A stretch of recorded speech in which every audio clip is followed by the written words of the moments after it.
on an all-new Dr. Phil. You said your phone made hundreds of calls that you didn't make. My mom is paranoid. Imagine I went to the store, logged onto the Wi-Fi. And when you did, it shut down the registers. if you were convinced It's making me feel like my husband was having an affair. He took a polygraph. you were being hacked. We've had Stacy's phone for 10 days. You're not going to believe what happened. Today's going to be a changing day in your life. You've never had anybody working harder to bring you to the threshold of change than right now. Now, Stacy and Andy say for the past 5 years, their lives have been torn apart by a vicious hacker who will stop at nothing to torture them.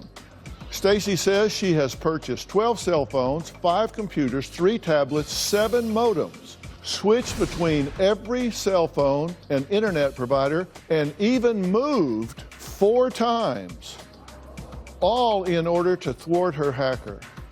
Now, Stacy says she's even resorted to wrapping her devices in tinfoil, putting them in the microwave to protect them. But she claims no matter what she does, all of her devices continue to be hacked. Now, she says this attack is personal and meant to drive her crazy and destroy her marriage. For the past 5 years, all my devices have been hacked. It's a personal attack. It's hard to trust anyone. This is all the times that someone was changing our password. It's coding. You can go to the FBI portal. These are some of the devices. These are all the SIM cards. These are just all the screenshots and photos. I just want help. I want to be normal. This hacking is not your typical hacking. There's no money that has been taken from our accounts. Stacy and I are at a breaking point. I've had about 12 iPhones, 4 different desktops, 3 laptops, 2 to 3 iPads, 7 modems. The biggest issue I was having is these photos that would just appear. On my iPhone alone, I have 165,000 photos. On my iPhone, when I woke up in the morning, so many apps trying to download. I've got text message from Amazon about gambling, bid on this and bid on that. Random photos. There's photos of military documents. Someone sent a dog yawning with its tongue coming out on Messenger. A couple days later, there's a picture of my husband and I, but there's a dog over my face. My wife has kept a large lockbox in our closet to pack all of our electronics. My phone was coming on by itself. I would actually wrap it in full, put it under my bed, or I would stick them in the microwave. I take the modem with me each day to prevent someone from hacking into our account. Verizon told us we were using enough data for a small college. Stacy and I are at the point where we would live on a mountaintop with a TV antenna and a rotary phone. I caught myself crying, wondering, am I losing my mind? And I'm like, is today the day I drive over to the mental hospital? This person that's done this needs help. It's evil. Okay, it's good to meet the two of you. Look, I approach this with a completely open mind of trying to follow the evidence and look where things go. Are you the same way? Yes, I mean. That sounds like a no. No, we're very evidence-based. Yes. The reason my wife has kept all of this information for 5 years is I constantly was telling her, look, I don't know how this started. I don't know why it started, but someday we're going to find our answers. So it's not just her. You agree that this is going on. Oh, without a doubt. All right, well, let's take a look at, Stacy says she's been hacked from 2013 till now, and let's talk about how she says she's been hacked. First off, passwords on all email, Facebook accounts have been changed. You mean somebody got in there and changed them? Yes. Okay. And then you say that your phone fills up with apps and music that you didn't download. You say there are 167,000 photos or screen grabs that appear in the iCloud. That's correct. And now you've had 5 routers that just burned out, That's correct. right? And you have a microwave that you're just sitting there and it just turns on. That's correct. Okay, now this is important because we've now jumped modalities here. Because one, we're talking about communications devices. Now we're just talking about an appliance. Certainly. That's correct. Then you've got a smart TV that just took a picture of you. Now you said your phone made or received hundreds of calls that you didn't make. That's correct. And what were the duration of the calls? I 1 assume minute. short. 1 minute. Okay. All right. And you said that Verizon told you that you were using as much data as a small university. Yes, sir. And you said you've logged on to the Wi-Fi in stores like Walmart, Best Buy, Kohl's, and because when you go in, you log on to the Wi-Fi sometimes, they encourage you to do that. That's right. And when you did, it just shut down the registers. That is Just exactly right. boom, Yes. just shut down. Okay. Yes. And you gave your phone to Walgreens to get photos developed, and the clerk told you that it knocked out their system. That's correct. Yeah, okay. So you received text and screenshots, emails of women referencing your husband. That's correct. Okay. So that made you suspicious You're of right. what's going on. Do you know any of these women No, that are? sir. No, sir. You haven't been. No, sir. Nothing. Nothing. I've said from day one, I've never messaged a woman. I've never conversed with them. You'll never find a text message, a message, nothing like that. Last week we celebrated 25 years of marriage. Congratulations. We're not. And then there have been some pictures that weren't code that really upset you, that you say are from the hacker. And here's an example.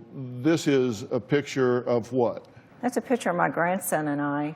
And underneath it, I didn't realize until I asked my son, what is this? It has you little, You stupid little blankety blank. you think I'm messing with you, but I have better things to do under my Yeah, picture. it continues. I ain't blank with you, you little dumb blank.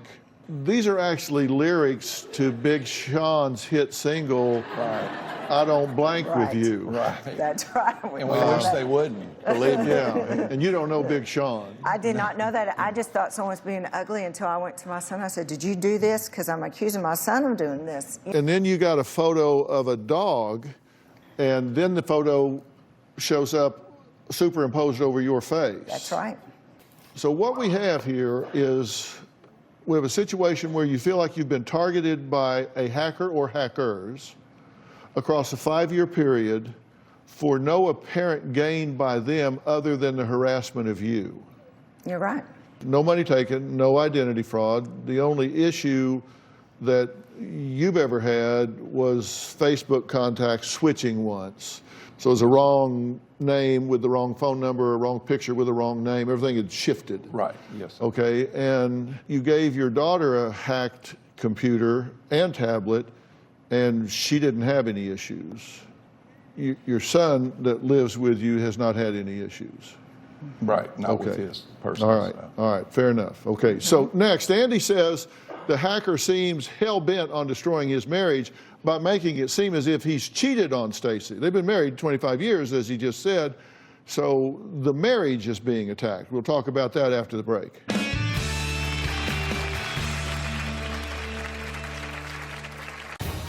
Stacy thinks I'm cheating on her because of the messages on the phone. They were actually calling him by his name. Last year, it got so bad that I even made my husband take a lie detector test. I've threatened to leave him. I was able to prove that my phone had powers of its own. One time I went to the local store. I logged on to the Wi-Fi. The girl started banging on the computer. I knew my device was shutting down this register. We went to the grocery store. And as soon as she jumped on their Wi-Fi, the girl looked up and said, my register's completely shut down. We went to an electronics store. Stacy jumped on their Wi-Fi, and the exact same thing happened. Well, Stacy and Andy say the hacker wants to destroy their marriage by trying to make it look as if Andy here is having an affair.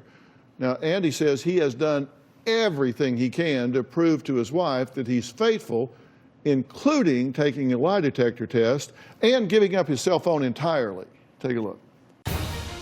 The hackers are out to ruin my marriage. Stacy thinks I'm cheating on her because of the messages on the phone range from, "Hi Andy, I want to meet you," or "Can't wait to get together and have sex." They were actually calling him by his name, sending messages and things. A message pops up on the phone saying, "I miss you," with the phone number with my husband's name. And the photo is a woman eating a hamburger. And this photo has haunted me because it just kept on coming back over and over. When we were on our cruise and we got back, all of a sudden I got this text message stating, "I'm breaking up with you because you were on a cruise with your wife." And that really set me off. How are they texting him by name? We decided to have fake names with new emails and new devices with a totally different name. Last year, it got so bad that I even made my husband take a lie detector test. A couple of Sundays ago, Stacy shows me a text message from someone, and they were wanting to meet up and have sex. And at the bottom of it, it said Dirty Tinder. I've never heard of Dirty Tinder. A lot of times when we would argue the next day, a music playlist would appear on her phone with titles like, "Does she know?" "Leave her," "You have to tell her," "Tell her now." My husband is tired of me accusing him of having an affair. I begged him, "Did you dabble? If so, just let me know," because I would rather him say, "I cheated," so it's not a mind game. I've threatened to leave him. I have one of my bags packed because it doesn't end. This has become so tortuous. You would almost rather it be true so you knew that you weren't Yes, exactly. delusional. And You're exactly right. it's kind of like that would be, as bad as that would be, that'd be better than What I'm going through right what now. you're going through. Let's take a look at some of these emails. "Hi, Sugar, I'm Angela. I'm alone waiting for someone. I'm ready to hook up tonight or tomorrow. Dirty Tinder." Allison writes, "You busy, Andy? It's me, Allison in Fort Worth. Ping me. I miss you, honey." And what's your explanation for that? I really don't have one. I'm not tech savvy. I gave up my cell phone a couple of years ago. I honestly have no idea why I'm associated with this or why it just doesn't stop. And you've moved 4 times. Yes. And in that this is cyberspace, what's the point of moving? I guess some of it was a fresh start, thinking we're just going to change everything out. If they've not taken any money and they've not stolen your identity, so what? I mean, and I say so what Right. compared to the erosion of your family? Why let it get to you in this way? Because it's making me feel like he's having an affair. Anytime I turn the phone on, and you got to have your phones to He took a communicate. polygraph, I know that. which was insane, by the way, that you let him. But I said I'll do anything. I mean, that's why we're here. Just get it to stop. That's all we. All right. Well, all we Stacy need. and Andy's son Blake and daughter Marla say they are sick and tired of their parents obsessing over the hacker. They're kind of like me. If it's happening, so what? If it's not, then stop worrying about it. We're going to meet them after the break.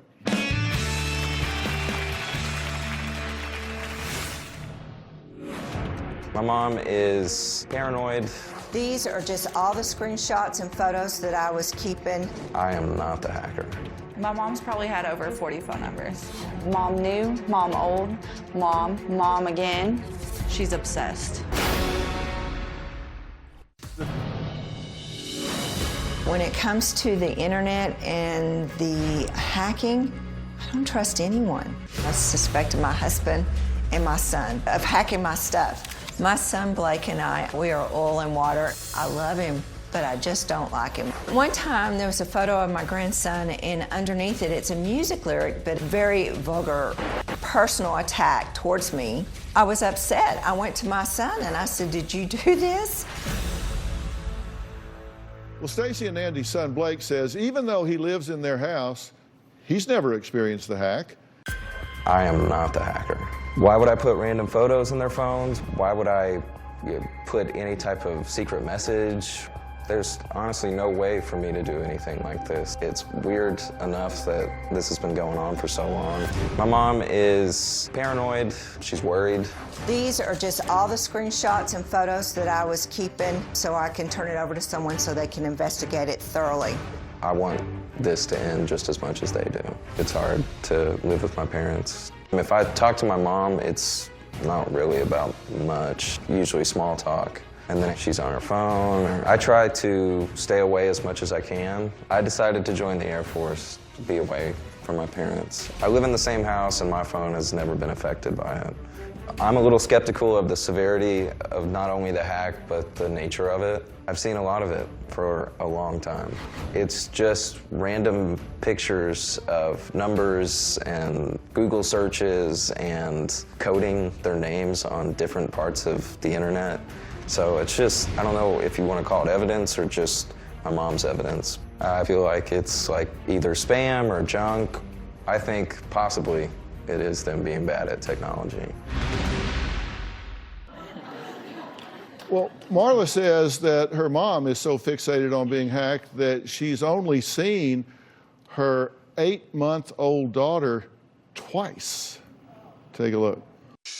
My mom lives on the edge. She's obsessed. Every day it's something different about her phone, and all she talks about is her phone. My mom's probably had over 40 phone numbers. For the past year, I have 6 phone numbers in here for her. Mom new, mom old, mom again, and then mom temporary. I don't think there's somebody personally attacking my mother. She showed me 3 photos on her phone. The angle of the photos looked like they were coming from the stove.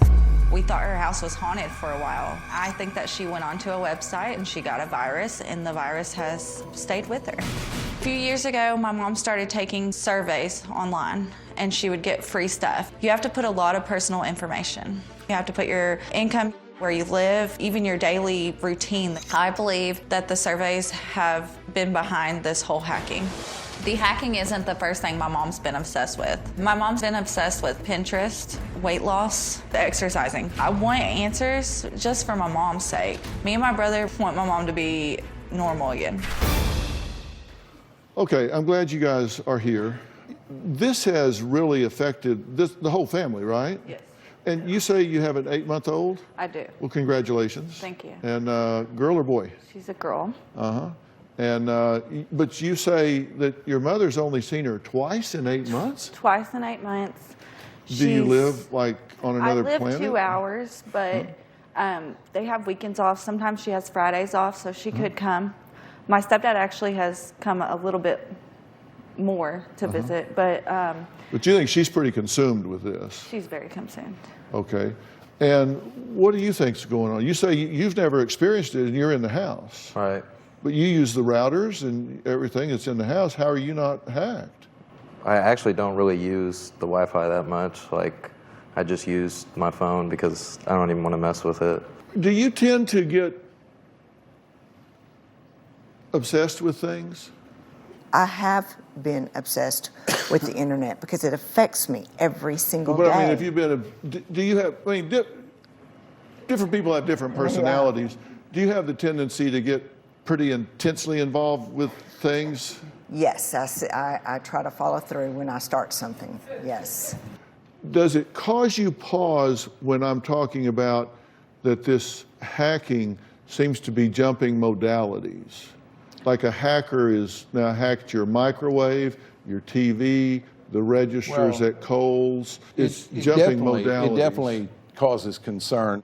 We have had possession of Stacy's current phone for the past 10 days because, thank you, by the way, because we wanted to see just exactly what went on here. You're not going to believe what happened. Find out after the break. Closed captioning provided by... The FBI said, unless I am physically threatened, there's nothing they can do. I actually turned it over to the Federal Trade Commission not once, but twice. The tech experts normally tell us they've never seen anything like this, and they're going to try and help us, and they'll call the fraud squad. It never results in help.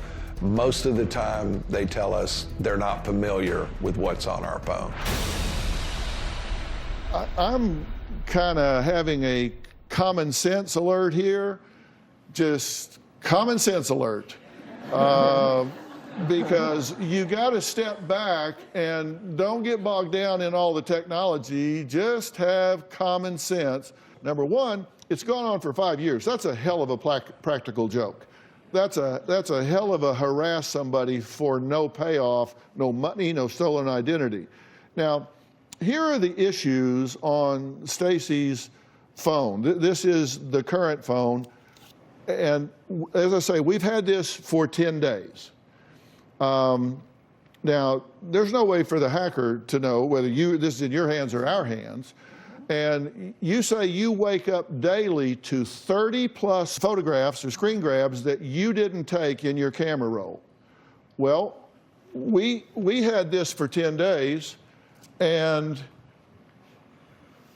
we had not one new photo in 10 days. It didn't happen. You say new apps that you didn't download added daily, and your apps are arranged in a different order when you get up in the morning. We had this, and it had the same apps, and they stayed in exactly the same place for 10 days. You say there are open windows, bookmarked websites that you've never visited. We had an empty browser history when we took it. Remember, we emptied the browser history. After 10 days, browser history still empty. Not one single website has been accessed or opened. You said when the phone dials, it just on its own puts 0111 before any number. It did that when we tried it too, until we turned off the US dialing setting in your settings, and then it stopped doing that. You had it turned on in your settings. As soon as we flipped that off, it quit doing that. You say you charge the phone all night, and you get up in the morning, it's only 5% of the battery's charged. Well, we put it on a camera and charged it overnight and watched it, and it went from 0 to 100%. So it charged just fine. And you said the phone got extremely hot. It never got hot when we had it. Not one thing that you experienced with this phone, 10 days in a row, got up every morning, every 10 days, not one of those things happened one time. We also took the phone that you had when you went to Kohl's and Walmart and all. And you said when you went on and got on their Wi-Fi, it shut down their registers. We took that phone into Kohl's, into Walmart, into Best Buy, that phone, and logged on to their Wi-Fi, walked right up to the register and checked out. It might not have happened when y'all did it, but these things did happen. Okay, I want to welcome via Polycom Mark, the senior forensic analyst from Digital Forensics Corporation, who conducted the investigation. Now, they are a leading specialist in extracting and analyzing digital evidence. And they regularly work with Fortune 500 companies, the FBI, and police departments. And they examined 5 devices of Stacy's choice, 1 laptop and 4 phones, including her current phone. Mark, thank you so much for digging into this. What did you find? There is absolutely no evidence at all of remote access, of malware, spyware, anything that could be construed as what people call hacking. It's just not there.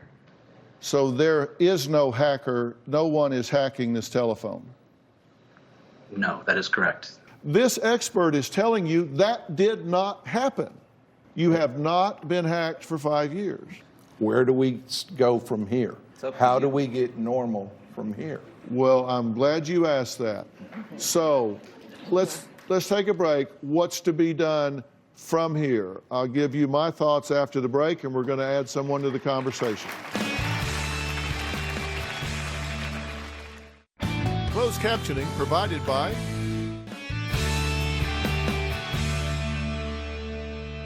Well, we're back, and joining us is Dr. Charles Sophy, who is on the Dr. Phil Advisory Board. He is board certified in 3 clinical specialties: adult psychiatry, child and adolescent psychiatry, and family practice, as well as being the medical director for DCFS here in Los Angeles, which is the largest agency of its kind in the country. So thank you for being here. And Dr. Sophy here has examined the medications that you're taking, and you have some concerns about side effects that could actually sensitize her to this. Correct. So you've been on what medications? There's several of them. Adderall, and I take, there's several of them they just put me on recently. For Which is one of the brittle shoulder challenges. syndromes, for It's one of the challenges you fibro. face with lupus, is having to take some of this. But you said you're on Adderall? Mm-hmm.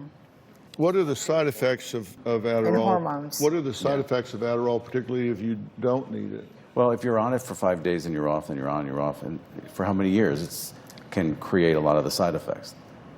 Hallucinations, delirium, psychosis, irritation, aggression, all those kinds of mental issues. And they're just the mental health ones. Then there's physical ones, cardiovascular things, stuff like that. And then you're taking the other drug, which is really a very toxic drug.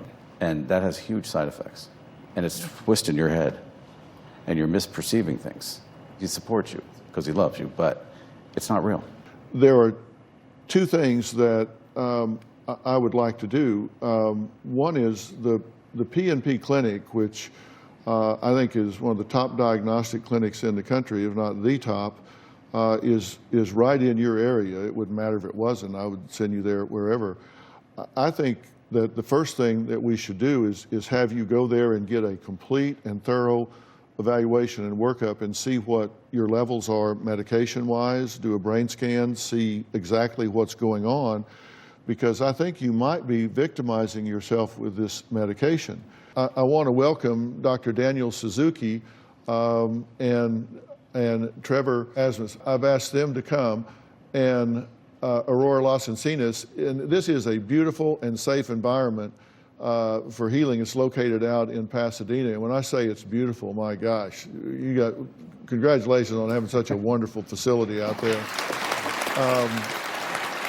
They are a top psychiatric and medical evaluation center that really specializes in medically supervised, patient-centered care, and I don't know that this is something that you need, but I have asked them to come here because I wanted you to meet them, because if that's something that you need, because I think these people would be ideal for helping you. You think you could really help her, correct? Yeah, absolutely. Although it's confusing, your story, what's not confusing is how much suffering this has caused you and your family. And I think if you come to our hospital, our team can really help you understand more what's happened, and more importantly, figure out a path with you, the treatment team, to figure out how to move ahead in your future. Is it within your realm of thinking that you can entertain the possibility that, in fact, you have not been hacked? It's going to be hard because I lived with it for so long, what I was experiencing. Right. But it's possible that you've been misrepresenting this to yourself and misinterpreting things that were going on. And I'm not saying that nothing has gone on. I'm not saying that you don't have 167,000 photos on your camera roll, because you do. The question is just, did they get there from a hacker? And the answer is no. I got you the answers. Yeah. And now I'm getting you the help so you can frame these things up realistically. All right. Fair enough? I Okay. appreciate it. Very special thanks to Dr. Daniel Suzuki and Trevor Asmus of Aurora Las Encinas Hospital. Also a special thanks to Digital Forensics Corporation and to Dr. Charles Sophy, as well as PNP Center for helping Stacy. As you can see, we've brought a lot of resources to bear here from a lot of different areas to help you, so I hope you really embrace this. Coming up, we're going to talk to someone who believes that most Americans are distrustful, and he'll tell me why he thinks that's true.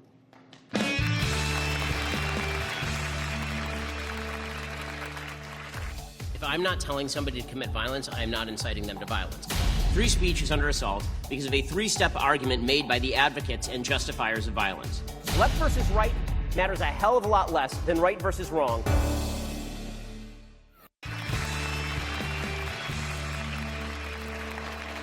You know, I've always personally adhered to a very strict rule, and that is I keep my politics to myself. I don't think I should use this platform to influence anybody's politics, so I don't ever talk about politics. My next guest, not so much. He is a controversial newsmaker who says we live in the best world that has ever existed, and yet we are more divided than ever before. Free speech is under assault because of a three-step argument made by the advocates and justifiers of violence. The United States is a global engine of growth, not just because of free markets, but because of the values embedded in free markets. The only way to ensure that political correctness continues to lose is if we tell the truth.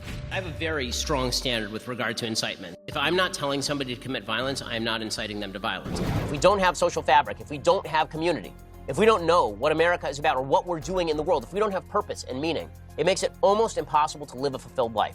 Left versus right matters a hell of a lot less than right versus wrong, and right versus wrong is just another way of saying true versus false. Well, please welcome my good friend who has appeared on the show before, the editor-in-chief of the Daily Wire, who is the author of several books, Ben Shapiro, who is here to talk about his latest book, The Right Side of History, which is online and in stores today. Welcome, Ben Shapiro.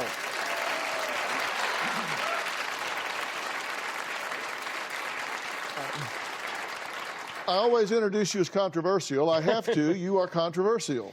Yeah, it's unfortunate, but that's the way it well, goes. I don't know. It makes people think. I hope so. That's always the idea. Yeah. Well, you have written a new book, and I've read it. It is very well done. Congratulations on this. What motivated you to write this book? Well, you know, during the 2016 election, I was noticing the level of anger that was just palpable in public. It was much larger than the level of anger that I'd seen in recent times in modern American history. And at the same time, the divisions on actual policy seemed actually narrower than they had been in many areas in past elections. When it came to how angry we were at each other, the levels were extremely high. I was receiving enormous numbers of death threats. I was the most targeted Jewish journalist online by the alt-right.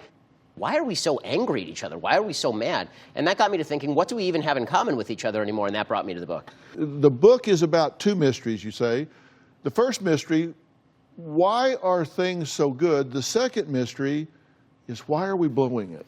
So the first mystery is why are things so good? So things are unbelievably good. By any standard of history, we are living in the best time in human history, in the best place in human history. You're going to live in prosperity. You're going to be able to order any product you want with the press of a button. It will arrive magically at your door inside of 3 days. It's an amazing time to live, an incredible time to live. And at the same time, suicide rates are going up. They're the highest that they've been in decades. Our dissatisfaction with our social institutions is extremely high. The level of anger, as I say, at one another is palpable. We feel like our politics are broken. We're calling for revolutionary solutions. And so the first question is, how did things get so good in the first place? And to do that, I say we need to go back to original principles. What created this civilization? And I talk about the fact that on college campuses, we don't teach these things anymore. We don't teach the classics. We don't teach about Judeo-Christian values. We don't teach about Greek reason. We don't teach the foundations of Western civilization. Instead, it seems like we have replaced the entire conversation about what made the West great with why the West sucks. And that's just not true. The West doesn't suck. The West is pretty unbelievable. And that is true by any standard. I mean, even take issues that are deeply controversial, like the issues of race. Racism in America, by any metric, is at an all-time low. And yet we are treating each other as though race issues are the most pressing issues in America. Now, racial injustice and racial intolerance and racism itself, we should be calling it out wherever we see it. But to suggest that Western civilization is the repository or the creator of racism, that's just a failure to acknowledge realities on the ground. You say racism is at an all-time low, but you acknowledge if you're the target of it, if you're the one that's suffering it, for you it's 100%.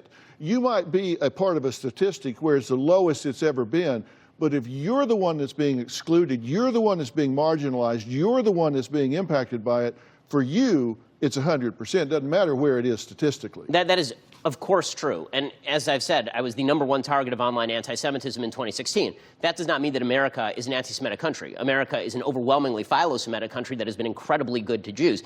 It works the other way, too, right? We can recognize that our personal experience may not, in fact, be indicative of what American civilization is. And we have to separate those two things out, because otherwise we end up creating false divides. I think every good-hearted person in America wants to find individual instances of racism and then fight them. The question becomes, do you see America as a repository of evil that needs to be torn down and then replaced with something else? Or do you see America as a country that has great principles that we have not always lived up to, but that we are trying to live up to better and better every day? Right. All right, well, the book is The Right Side of History by Ben Shapiro, and we're going to hear Ben's thoughts on how we can raise children who are not so angry when we come back. Closed captioning provided by... I'm talking today with my friend Ben Shapiro, host of his own show, The Daily Wire, and author of several New York Times bestsellers, including his latest book, The Right Side of History, which is online and in stores today. It seems like in times past they could differ ideologically on politics, but still treat each other with civility as individuals. And now it seems like if you disagree, you have to hate that person. Well, I think once we stopped seeing each other as individuals and started seeing each other as members of groups, then this was bound to happen. Because once you're a member of a tribe and you see an opposing tribe, that's an opposing tribe to be fought or destroyed. If you see yourself as an individual and the other person as an individual, then that's completely different. I mean, for me, this is the fundamental basis of Western civilization, is the most important verse in the history of man, which is that human beings were made in the image of God. Once you realize that every individual has innate human value, and that that person's value gives them rights before God that are the same as your rights, well, then you don't have the right to try and run roughshod over that person. You don't have the right to treat that person with incivility or brutality or violence. You have to treat that person with a certain baseline level of respect. You had an interesting quote on page 214 of your book. You say, if we wish for our civilization to survive, we must be willing to teach our children. We must make our children messengers for the truths that matter. Is that happening? I don't think so. I think that to a large extent, many parents, including parents who I know, I think that they've abdicated responsibility. They're more interested in being friends with their kids than inculcating values. They feel like it's actually judgmental to teach their kids values. Let your kid discover their values on their own. There are certain fundamental values you must teach your children, or you are undermining the civilization from which they spring. Values that I think that we all take for granted because we grew up in a Judeo-Christian civilization, or at least a civilization that still takes those values seriously. The values of personal responsibility. The idea that in a free country, you're supposed to think of yourself as an actor capable of making decisions, not as a victim of circumstance incapable of making decisions. That if there's a problem in your life, the first place you should look is to you, instead of necessarily looking to the society. That's not to ignore societal problems, but it is to say, if the problem is yours, then the problem is yours. It is not society's at large, and that if you want to respect other people's individual rights, you have to take individual responsibility. And we're talking about colleges and the climate that's changing on college campuses, which I think at one time was where you went to get exposed to all different kinds of ideas so you could make your own choices. That seems to be changing, and now we've just had a huge scandal break where double-digit millions of dollars have been spent buying kids into college. What's going on with that? Well, honestly, I think that the mission of colleges themselves changed. So there used to really be two missions for universities and colleges. Mission number one was to teach the classics, to teach old truths, to try and teach people about their civilization. Mission number two was to teach you a skill set so that you could get a job when you were done with college. The truth is that what colleges have now become is places where you get credentialed, right? You go there so that people think you're smart. And number two, it creates an ersatz social fabric. It creates a fake social fabric, colleges do. This community where we all get together, we drink, we party, and these are the friends you go to when you need a job later. You're not actually learning anything, and that's why a lot of college students are insulted when they are confronted with a thought they don't like on college campuses. That was not part of the bargain. They were there for the credential, and they were there to party and hang out and make friends and create a social fabric they were going to be able to rely on later. They weren't there to deal with new ideas. The book is The Right Side of History, How Reason and Moral Purpose Made the West Great. It's by Ben Shapiro. I want to thank all of my guests today, including podcast host and best-selling author Ben Shapiro. Remember, go out and buy his latest book, The Right Side of History, which is online and in stores today. You can catch me on my podcast as well at fillintheblanks.com and Facebook, Instagram, and Twitter. We will see you next time. Ben, thanks for being here.